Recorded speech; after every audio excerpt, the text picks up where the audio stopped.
ரிஷபராசி வாழ்க்கையில பொன்னான ராசி. வாழ்க்கையில ஒரு மிக சிறப்பான பேராற்றல் கொண்டது, பிரமிக்க வைக்கக்கூடியது. யாருக்குமே 12 ராசிக்காரங்களுக்கு இந்த மாதிரி ஒரு அன்எக்ஸ்பெக்டட் வந்ததில்லை. குருவும் ரொம்ப அற்புதமா இருக்கார்.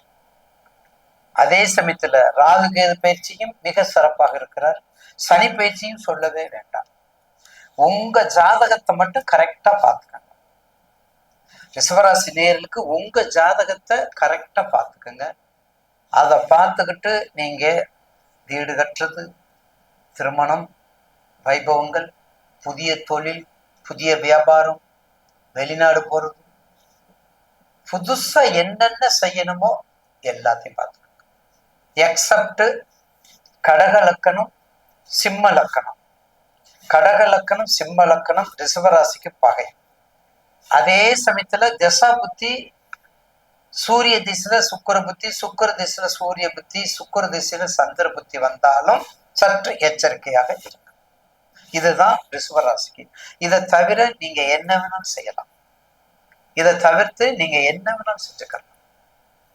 கவலையே விடாதீங்க. ரிஷபராசினருக்கு நல்ல நேரம்ங்கிறது இந்த ஒரு தடவை மிக அற்புதமான நேரம் வந்திருக்கு. இந்த ஒரு நேரம் மிக அற்புதமா வந்திருக்கு. அதனால தயவு செய்து இதை நன்கு பயன்படுத்தி கொள்ளுங்கள். அதுக்கு அடுத்தது வழிபாட்டுல பிரதோஷ வழிபாடு மிக சிறப்பாக இருக்கணும் உங்களுக்கு. ஏன்னா ரிஷபம் காளை மாடு. பிரதோஷ வழிபாடு நிச்சயமாக நல்லா பண்ணுங்க.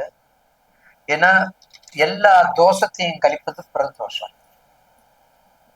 144 எங்க எத்தனை பிரதோஷங்க ஐயா வந்திருக்குன்னு கேட்டு ஒருத்தர் 144 பிரதோஷம் வருது அப்படிங்கிறாரு. புல்லரிச்சு போச்சு, மேலு புல்லரிச்சு போச்சு. என்னையா இப்படி வந்திருக்குங்க? என்னை கூப்பிடுறா நான் வர்றேன். சாதாரணமா சொல்றாரு, என்னை கூப்பிடுறா நான் வர்றேன் அப்படிங்கிறாரு. அப்ப எவ்வளவு தன்னடக்கம், அந்த அருள் விளக்கம்.